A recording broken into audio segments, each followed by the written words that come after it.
let's answer this because I think this is interesting to talk about. How often are calculations done per second minute? And is it the same for Mark 1, Mark 5 belts? So the way it works is the calculations are independent of time.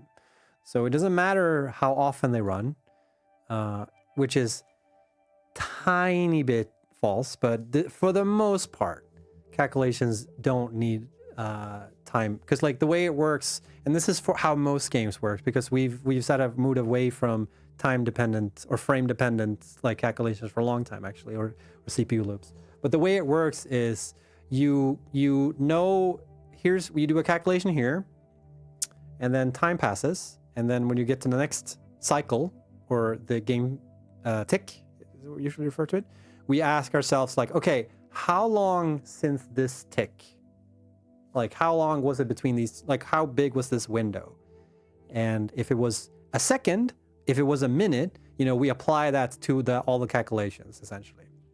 So like even if it was an hour between the two ticks, you know, because it took so long to get around it, it would still make the correct calculation for this tick.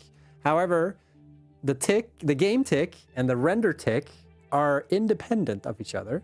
So sometimes you don't see the actual tick reflection because you might be a frame behind or many frames behind sometimes. So sometimes there's an offset of that, but for the most part, there's like all the like calculation for like, you know, belts and all that stuff. They're completely time independent. There's like a few exceptions, but they don't really make a huge difference unless you're running like,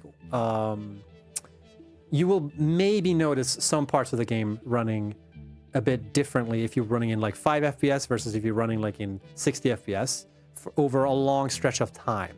That's when you would notice it potentially in one game session, by the way. But for the most part, you don't need to worry too much about that stuff. So yeah. And I said FPS now, but what I should have said is milliseconds because that's more interesting, because FPS isn't a linear relation. It's a bigger time gap between 5 to 10 milliseconds than there is from 60 to 70 FPS. So that's why it's usually a bad indicator to talk about frames per second when you're talking about performance for games, because it's very confusing and they're not linear.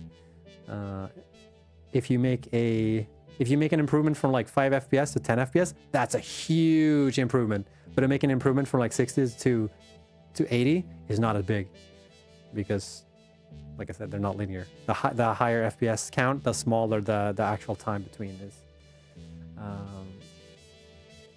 Anyways, but I digress.